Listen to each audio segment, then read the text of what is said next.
मैंने तो आपसे कब से बोला हुआ है कि मेरी शादी करा दे, मगर आप हैं कि मुझे सीरियसली नहीं लेती। हाँ तो बताओ ना, शादी करनी है तुमने? मैं तुम्हारे लिए बहुत अच्छी सी लड़की ढूंढ लेती हूँ। एक लड़की है। कौन है, कहाँ है, क्या नाम है उसका? यहीं रहती है, इसी घर में। कौन? ज़ेबू।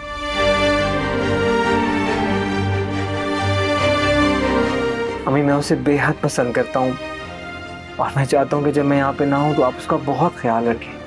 अम्मी मैं उसको आपके पास अपनी अमानत छोड़ के जा रहा हूँ। जिन ख्यालों में चले गई आप?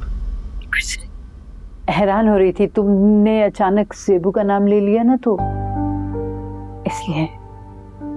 आपने पूछा अम्मी तो मैंने आपको बता दी। अच्छा किया ना, माँ को दिल की हर बात बता देनी चाहिए बेटा, बहुत अच्छा किया तुमने।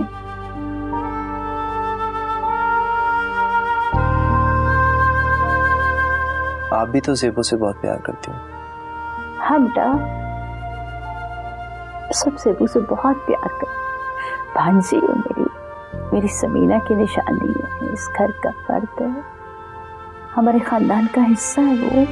तो इससे बेहतर बात क्या होगी अम्मी कि वो हमेशा ऐसी घर में रहे।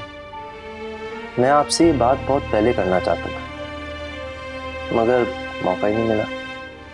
अच्छा तुम आराम करो, कल बात करते हैं इस मौजू पे, ठीक है? सो जाओ।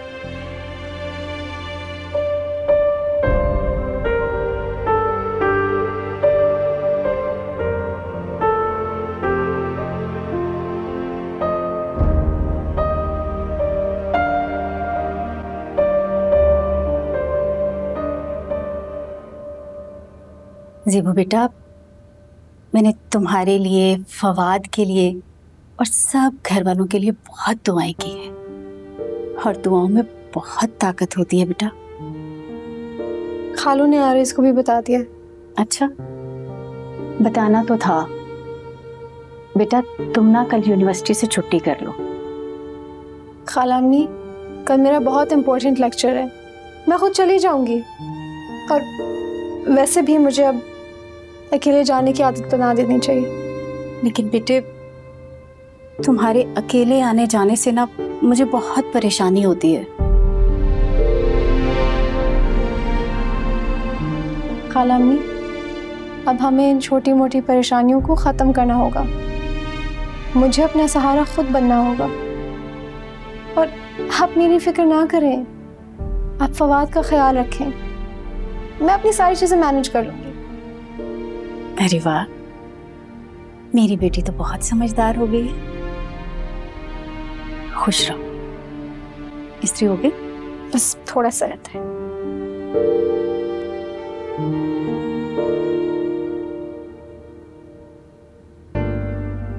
मैं भी तो अपनी ममता के हाथों मजबूर हूं। आरेज ये सब कुछ बर्दाश्त कर लेगा, मगर फवाद वो किसी गम को सहने की पोजीशन में नहीं है। ये मैं किस तिराहे पर आकर खड़ी हो गई हूँ।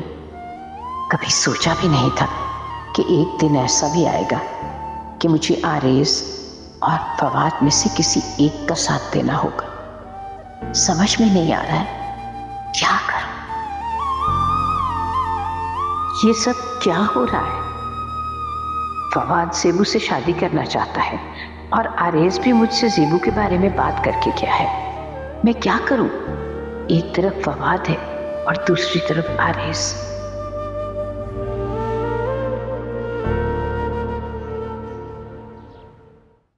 क्या बात है, आजकल तुम अकेली आ जा रही हो? फवाद क्या बहुत बिजी हो गया है? हाँ तुम यही समझ लो, मैं वैसे भी खुद इंडिपेंडेंट होना चाहती हूँ, अपने पैरों पर खड़ी होना चाहती हूँ और इंसान का एतमाद वहीं बढ़ता है। क्या बात है, इतनी बड़ी बड़ी बातें क्यों कर रही हो? कुछ नहीं, बस यूं ही। मेरा तो फवाद को देखे बगैर दिन नहीं गुजरता। तुम अपने दिल को समझाओ और पढ़ाई पे ध्यान दो। जब दिल कहीं अटक जाए ना तो तवज्जो भी बढ़ जाती है।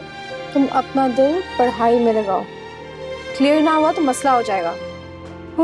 तुम तो बिल्कुल वो खुश्क मिजाज प्रोफेसर लग रही हो आज। ओह, अरे इसका फोन आ रहा है। ओहो, अमेरिका से कॉल्स आ रही हैं। कोई जरूरी बात होगी, मैं कॉल सुन लेती हूँ। हाँ जाओ।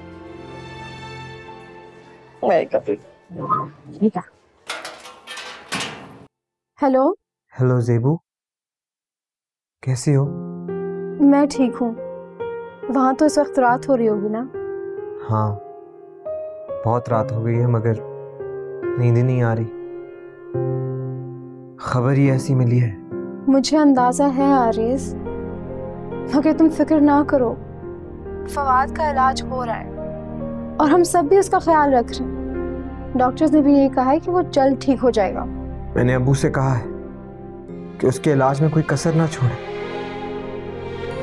मैं यहाँ से पैसे भेजता रहूँगा और ज़रूरत पड़ी तो उसको अमेरिका भी बुला लूँगा। मेरे भाई के लिए मैं कुछ भी कर सकूँ। अब तो यहाँ के हॉस्पिटल्स में सारी ट्रीटमेंट होती है, तुम फिक्र ना करो आरिस। कैसे फिक्र ना करूँ? फवाद मेरा छोटा भाई है ज़ेबू, और मैं परदेश बैठा हूँ। मुझसे जो कुछ भी हो सकेगा मैं करूँगा। तुम फवाद का ख्याल रखना। ये कोई कहने की बात है? देखना, जब तुम वापस आओगे तो सब कुछ बदल चुका होगा और फवाद बिल्कुल ठीक हो जाएगा। ऐसा हो तो कितना अच्छा हो। इंसान को उम्मीद का दामन कभी नहीं छोड़ना चाहिए। उम्मीद ही तो ताकत है। तुमसे बात करके मुझे बहुत तसल्ली मिली है ज़ेबू, वरना यहाँ पर देश में मैं किसी के साथ अपना दुख भी नहीं बांट सकता। मैं हूं ना तुम्हारे सारे दुख सुख बांटने के लिए। इसीलिए तो तुम्हें इतनी दूर से फोन करता हूं, क्योंकि तुम मेरी हो। हाँ, मैं तुम्हारी हूँ। मुझे यकीन है।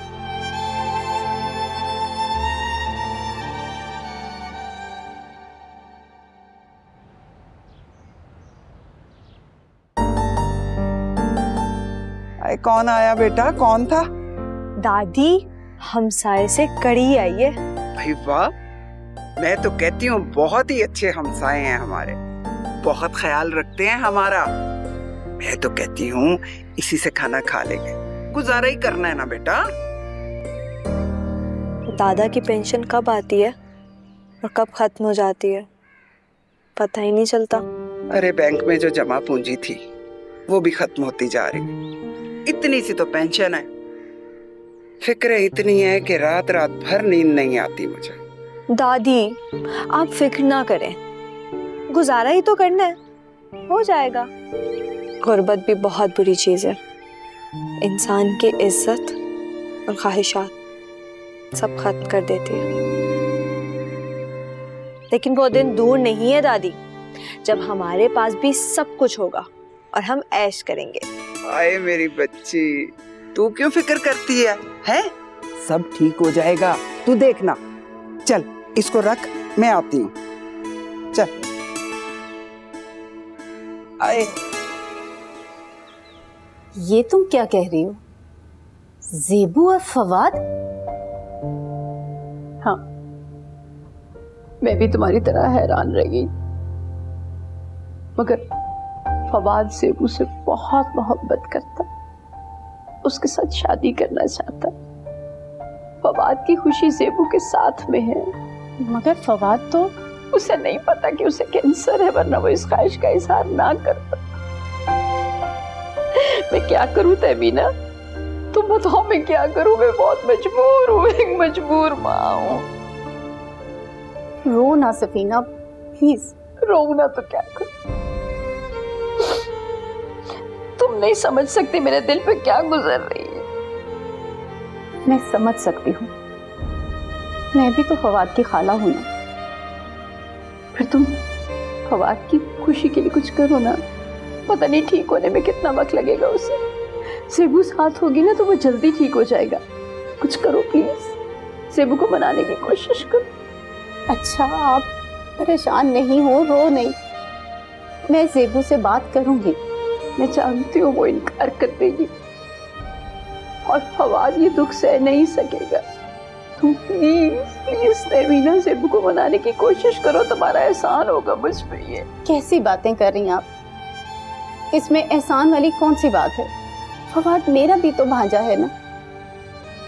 मैं ज़ेबू से बात करूंगी, आप परेशान ना हो, वो समझदार है, समझ जाएगी।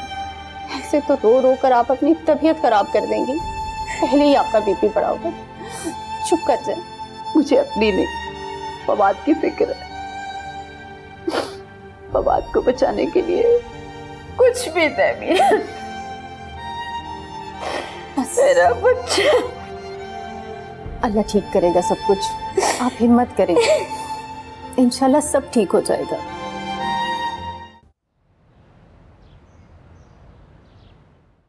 ये कैसे हो सकता है खाला अम्मी? ये नामुमकिन है। मैं फवाद से शादी नहीं कर सकती हूँ, मैंने कभी ऐसा नहीं सोचा है। बेटा मैं जानती हूँ कि तुमने ऐसा कभी नहीं सोचा, लेकिन वक्त और हालात के साथ इंसान की सोच बदल भी तो जाती है ना। और फिर मैं तुम्हें किसी बात के लिए मजबूर नहीं कर रही, और ना ही मैं ये बात सफीना के कहने पर कर रही हूँ। वो बेचारी तो पहले ही मजबूर है। आप खाला को मना कर दें। मैं फवाद का ख्याल रखती तो हूँ, लेकिन उससे शादी ये मैं नहीं कर सकती। अच्छा तो खफा नहीं हो बेटा, मैं बता दूंगी उसे, और इस बात का कोई ना कोई हल निकल आएगा इंशाल्लाह। लेकिन तुम मुझे एक बात बताओ, क्या तुम्हें कभी अंदाजा नहीं हुआ कि फवाद तुम्हें पसंद करता है?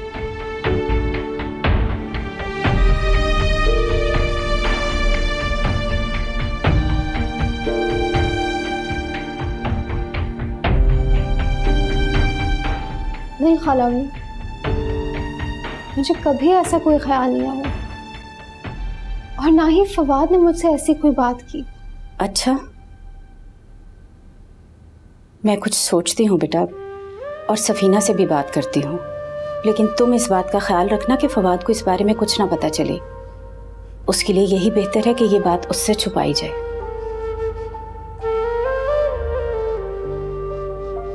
मुझे फवाद का एहसास है, उससे हमदर्दी है,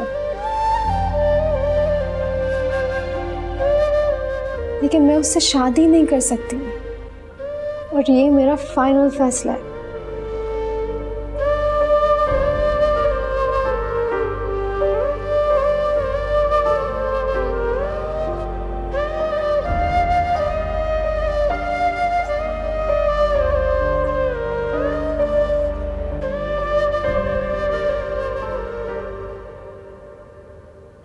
समझ नहीं आ रही कि क्या कहूं। फवाद ने खुद ज़ेबू का नाम लिया है, बहुत पसंद करता है वो उसे। ज़ेबू ने इनकार कर दिया तो बहुत दुख होगा उसे। कैसे मुमकिन होगा ये सब सफीना? फवाद की हालत तुम्हारे सामने है, कैसे मानेगी ज़ेबू? क्यों नहीं मानेगी? हमारे घर का फर्द नहीं है, हमारे खानदान का हिस्सा नहीं है वो। उसे एहसास होना चाहिए हमारी तकलीफ का। बात सुने, ज़ेबू फवाद की खुशी है, उसके साथ वो बहुत खुश रहेगा। दोनों की शादी हो जाएगी, आप देख लीजिएगा, फवाद बहुत जल्दी ठीक हो जाएगा, वरना ये दुख उसे और कमजोर कर देगा। फयाज, समझ नहीं आ रहा ये सब कैसे मुमकिन होगा? सब मुमकिन है, सब कुछ ठीक हो जाएगा अगर ज़ेबू मान जाए तो। और अगर ज़ेबू न मानी तो फिर क्या होगा? अगर हमने ज़ेबू पे ज्यादा जोर डाला तो वो खफा होकर सिकंदर के पास चली जाएगी। मैं अपने बेटे की खुशी के लिए सब कुछ कर सकती हूँ, आप देखिएगा मान जाएगी ज़ेबू। इतनी पत्थर दिल नहीं है वो कि खाला की मुश्किल का एहसास भी ना करे। ठीक है, देखते हैं। सुबह फवाद को डॉक्टर के पास लेके जाने वाले, मैं अलार्म लगा दूंगा, पता नहीं हॉस्पिटल में कितना टाइम लगे।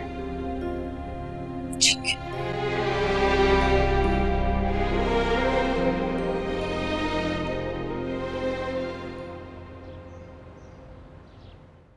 फवाद, फवाद जल्दी करो, नाश्ता लगा हुआ है। अरे आ रहा हूँ, ऐसी क्या जल्दी हो रही है? हॉस्पिटल जाने में देर हो जाएगी।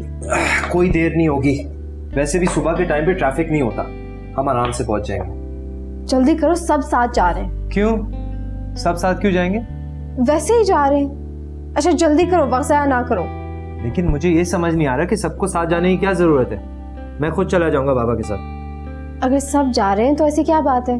खाला और खालू जा रहे थे तो खाला मैंने सोचा वो भी साथ चले जाएंगे। चलो तुम जल्दी करो, मैं लाउंज में जा रही हूँ, जल्दी आओ। अस्सलाम वालेकुम। वालेकुम सलाम। आओ बेटा बैठो, नाश्ता करो। हमने तो नाश्ता कर लिया। सारा काफला मेरे साथ जाएगा? अरे 3 लोगों को तुमने काफला कह दिया? हाँ बेटा, हम सब तुम्हारे साथ जाएंगे। अब बातें ही करते रहोगे या नाश्ता भी शुरू करोगे? मैंने सोचा घर पे फारिग ही होती हूँ तो मैं भी आप लोगों के साथ ही चलती हूँ। ये फवाद की फाइल है, इसे संभाल लो, डॉक्टर को दिखानी है। सेबू बेटा खाना बना लेना, हमें आने में देर हो जाएगी। तुम्हें यूनिवर्सिटी नहीं जाना था आज? आज इतनी इम्पोर्टेंट क्लासेस नहीं थी तो मैंने छुट्टी कर ली। लेकिन तुम तो कभी भी छुट्टी नहीं करती। जब कभी कभी छुट्टी कर लेनी चाहिए और एक आध दिन के नागे से कोई फर्क नहीं पड़ता।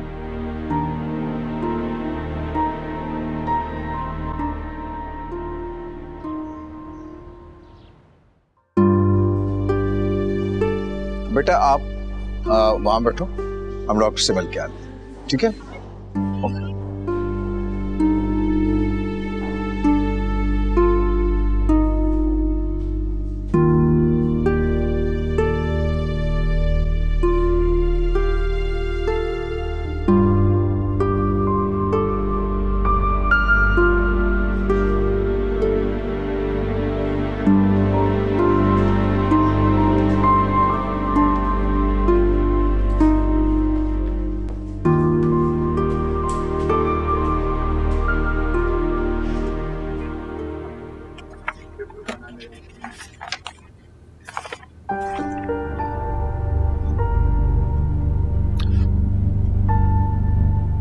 इलाज जारी रहेगा तो इंशाल्लाह फवाद जल्द ठीक हो जाएगा। आपने कोशिश करनी है कि फवाद को किसी तरह की टेंशन या जहनी दबाव से दूर रखें। कोशिश करें कि वो खुश रहे।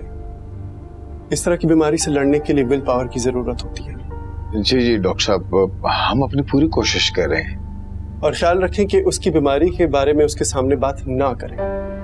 बहुत से ऐसे लोग हैं जो इस बीमारी से लड़कर ठीक हुए। ये आपका शेड्यूल है, इसमें लिखा है कि आपने कब कब हॉस्पिटल लेकर आना है फवाद को। डॉक्टर साहब फवाद ठीक तो हो जाएगा ना? हम उसकी वजह से बहुत परेशान हैं। जी जी जरूर, इलाज बाकायदगी से होता रहेगा तो इंशाल्लाह जल्द ठीक हो जाएगा। बस आपने हिम्मत और हौसले से काम लेना है और उनका बहुत ख्याल रखना है। ठीक है डॉक्टर साहब, थैंक यू वेरी मच। चलें।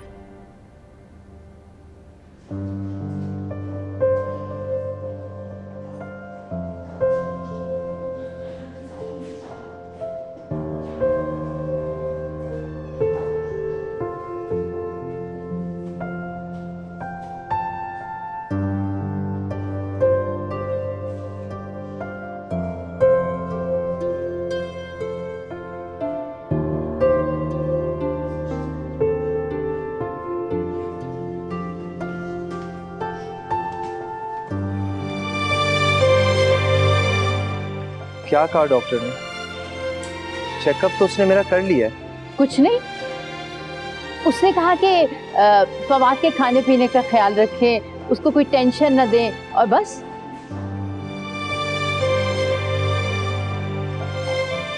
अच्छा हाँ बेटा, फिक्र नहीं करो। आपा चलें घर? हाँ चलो बेटा। चलो बेटा।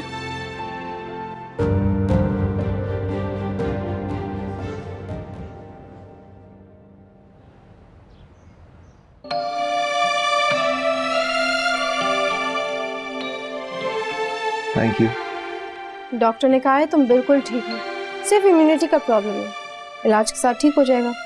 हाँ इंशाल्लाह। वो आरिस का भी फोन आया था हाल चाल पूछने के। हाँ तो अच्छी बात है ना, उसे कॉल करना चाहिए। अच्छा मैं जा रही हूँ, मुझे नोट्स बनाने। अच्छा सुनो, बैठो।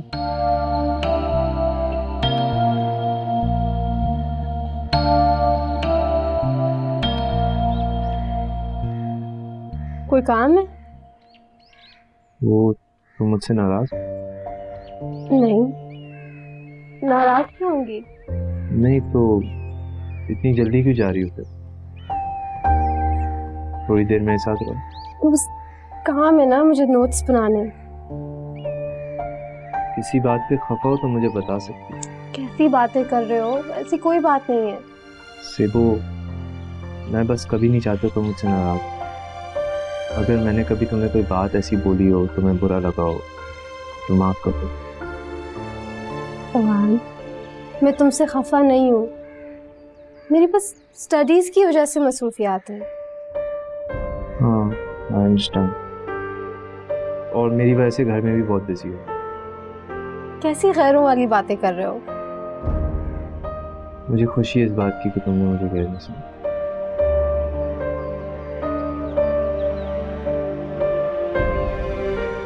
ये क्या कर रही है खाला?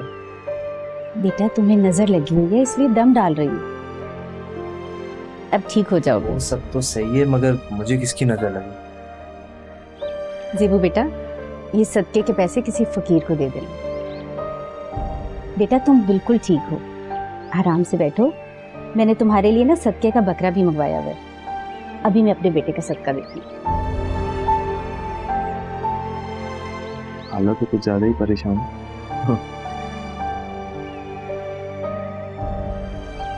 कितने दिन हो गए ज़ेबू की कोई खैर खबर नहीं है। मैंने फोन भी किया था लेकिन घर में किसी ने फोन ही नहीं उठाया। मसरूफ होगी, घर वाले कहीं बाहर गए होंगे। तो फिर हमें चल के मिलना चाहिए उससे। हाँ जरूर, किसी दिन जाएंगे। पहले वो आरिस के साथ आती थी, अब वो अमेरिका चला गया तो घर की सारी रिस्पॉन्सिबिलिटीज फवाद पे आ गई होंगी ना। आरिस अमेरिका चला गया, फवाद जाने वाला। इसका मतलब ये हुआ कि सफीना और तहमीना बहुत देर तक ज़ेबू को अपने पास नहीं रखेंगी। मैं फौरन चलकर सूरत हाल का जायजा लेना बशर्ता। सिकंदर प्लीज, क्या हम ज़ेबू की शादी कहीं और नहीं करा सकते? ज़ेबू की शादी शाहनवाज से ही होगी। ये बात मैं तुम्हें कितनी दफा समझाऊं, किस तरह समझाऊं? पता नहीं ये सब कुछ कैसे होगा। अल्लाह करे शाहनवाज को कोई और लड़की मिल जाए और वो खुद इस रिश्ते से इनकार कर दे। मत क्या करो ये बेतुकी बातें मेरे सामने।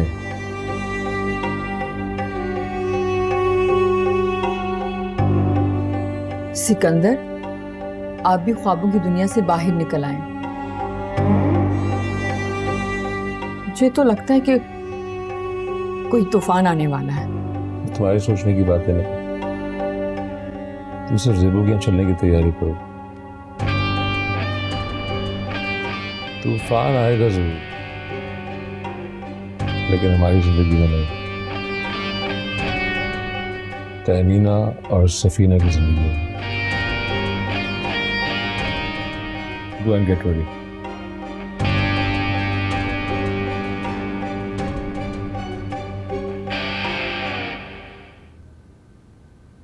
सफीना, ज़ेबू ने शादी से इनकार कर दिया है।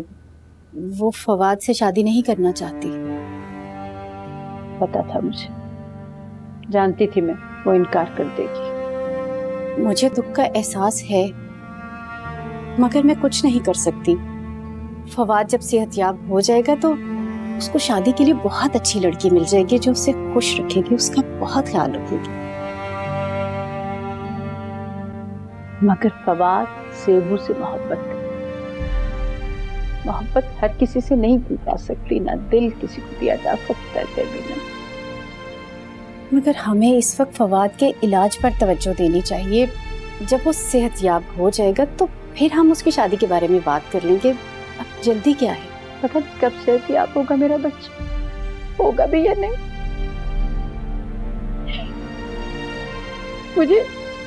मुझे ये मलाल रहेगा, मैं उसकी खुशी के लिए कुछ नहीं कर सकी। और अगर उसे कुछ हो गया ना तहमीना, मैं अपने आप को कभी माफ नहीं कर सकूंगी। आप प्लीज रोए नहीं। आपको इस हाल में देखकर मुझे बहुत तकलीफ होती है। कोई कुछ नहीं कर सकता। डॉक्टर भी सिर्फ कोशिश कर सकते हैं। मगर डॉक्टर तो बहुत पुरुमीद हैं कि फवाद जल्द ही ठीक हो जाएगा। मुझे भी पूरा यकीन है इंशाल्लाह फवाद जल्द से याब हो जाएगा, आप देखिएगा। नहीं, उसे ज़ेबू के इनकार का पता चलेगा, वो हिम्मत हार बैठेगा, उसका दिल टूट जाएगा। वो ये सब कुछ बर्दाश्त नहीं कर सकता। उसके दिल और दिमाग पर बहुत बुरा असर पड़ेगा। मैं कितनी मजबूर माँ हूँ, अपने बच्चे के लिए कुछ नहीं कर सकती, कुछ नहीं। पापा हिम्मत करें, अगर आप ऐसे हिम्मत हार जाएंगे तो फवाद को कौन संभालेगा? आपको मजबूत होना होगा, सबका ख्याल रखना होगा। संभाले खुद को, खुदा के लिए। मेरे दिल पर जो गुजर रही है तुम नहीं समझ सकते। तुम बताओ, मेरी जगह तुम होती तो क्या करती?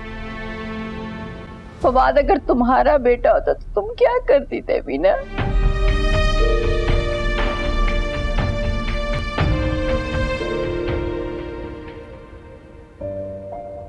दिल तो चाहता है कि तुम फौरन आ जाओ आरिस। आ जाऊंगा, तुम परेशान मत हो। मेरा भी यहाँ दिल नहीं लगता। तुम्हारी और घर वालों की बहुत याद आती। अब तो फवाद की भी परेशान।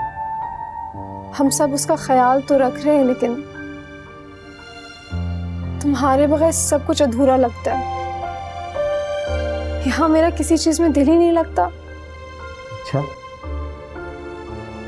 इतनी मोहब्बत करती हो मुझसे? हाँ, मैं तुमसे बहुत मोहब्बत करती हूँ। बस तुम्हारे आने का इंतजार। मेरा भी चैन और फिरार तुम्हारे ही पास है। दिल तो चाहता है कि उड़ के तुम्हारे पास आए, मगर क्या करें, मजबूरियां इतनी। अगर मुझे तुम पर भरोसा है, मैं जानता हूँ कि तुम सब कुछ संभाल लो। कोशिश तो कर रही हूँ। जब मैं वापस आऊंगा तो हालात भी बेहतर हो चुके हैं और फिर हम अपनी नई जिंदगी की शुरुआत करेंगे। मुझे भी तुम्हारा बहुत इंतजार है आरिस। खुदा हाफिज़।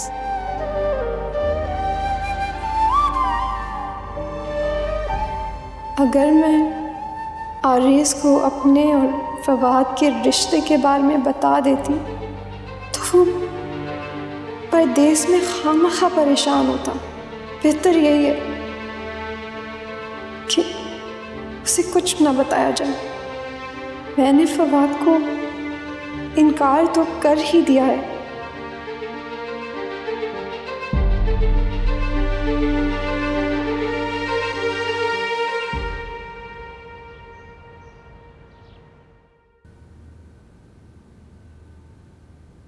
खाला, मैंने उसे दवा खाना दोनों दे दिया, वो आराम कर रहा है। पता है मुझे, गई थी मैं कमरे में सो रहा है। तुम मेरे पास बैठो, मुझे बहुत जरूरी बात करनी। क्या बात?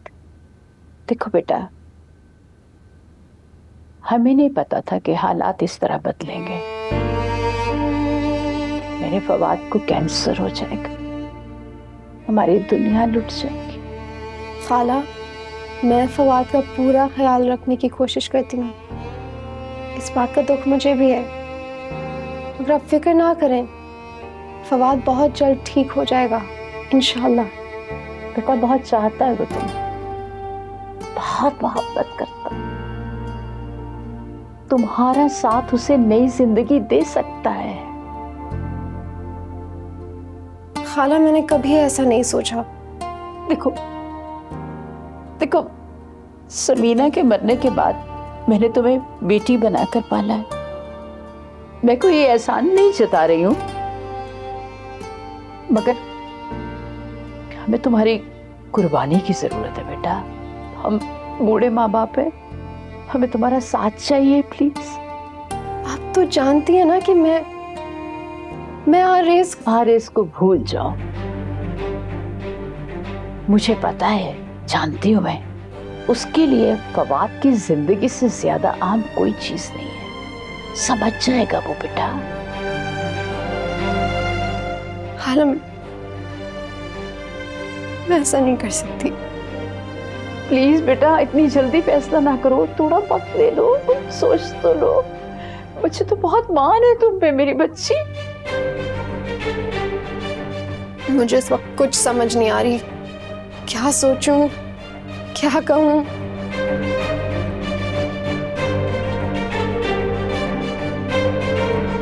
फिर आज मैं तुम्हें वो बताती हूँ जो सालों तुमसे छुपा के रखा। क्या चीज? तुम्हारी माँ समीना को भी कैंसर हो गया था और तुम्हारे बाप सिकंदर ने उसका इलाज नहीं कराया। वो अचानक दुनिया से चली गई और सिकंदर तुम्हें हमारे पास छोड़कर मुल्क से बाहर चला गया था। हमें आज तक समीना की बेबसी, उसके आंसू, उसकी मजबूरियां याद आती। कल जहां तुम्हारी माँ समीना खड़ी थी, आज वहां मेरा बेटा फवाद खड़ा है। क्या खाला, आपने मुझे ये बात पहले कभी क्यों नहीं बताई? क्या कर लेती तुम अगर तुम्हें बता देती, और ज्यादा दुखी हो जाती। बेटा मैं नहीं चाहती थी कि तुम्हारा माजी तुम्हारे मुस्तकबिल पर असरअंदाज हो। मैंने हमेशा तुम्हें खुश देखना चाहा है। मैं नहीं चाहती थी तो माजी को याद करके अफसोसदा होती रहो।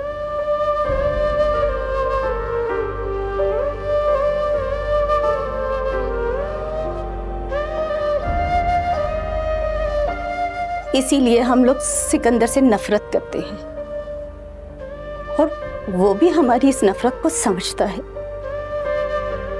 लेकिन इस सब के बावजूद हमने कभी तुम्हें उससे मिलने से नहीं रोका।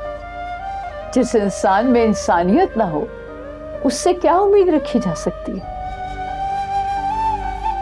समीना चली गई और मैं तुम्हारी मां बन गई, लेकिन समीना के जाने का हमें आज भी गम है। सेबू बेटा, मैं अपने एहसानात की कीमत नहीं मांग रही तुमसे, मगर मैं एक मजबूर मां हूं। बेटा मैं फवाद की वजह से बहुत मजबूर हूं। प्लीज प्लीज सोच तो लो इस बारे में कुछ। सिकंदर तो जालिम था, संग दिल था, उसने समीना पे बहुत जुल्म किए, मगर तुम वैसी नहीं हो। मुझे पता है, मुझे बहुत मान है तुम पे, तुम मेरा मान रखोगी ना। प्लीज सोच लो कुछ, प्लीज।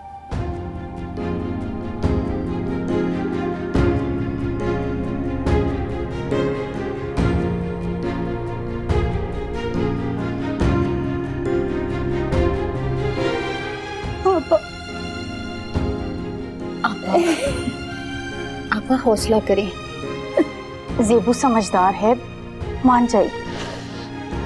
हिम्मत करें, परेशान ना हो।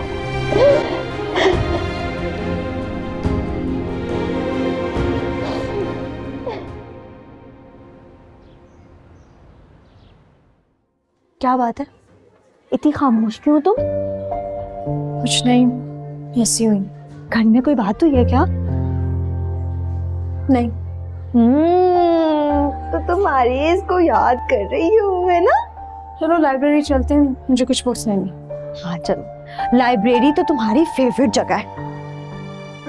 सेबू, तुम इतना चुप हो जाती हो ना, तो मुझे अच्छा नहीं लगता। सच सच बताओ, आरिस से कोई लड़ाई हुई है? नहीं, ऐसी कोई बात नहीं है। तुम मुझे नहीं बताना चाहती ना, तो ना बताओ, मर्जी है तुम्हारी। मैं तो तुमसे कभी नहीं पूछूंगी। अब जल्दी चलो, लाइब्रेरी जाना है।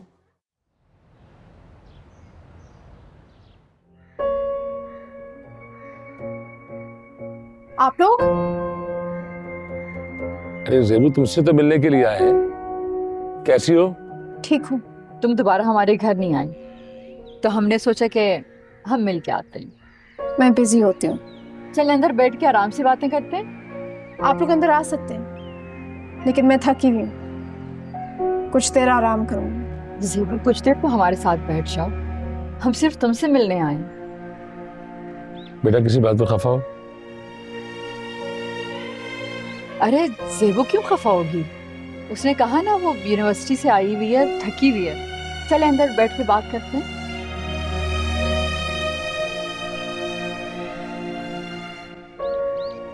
ज़ेबू काफी दिनों से हमारे घर नहीं आई, तो हमने सोचा हम ही चक्कर लगा लेते हैं।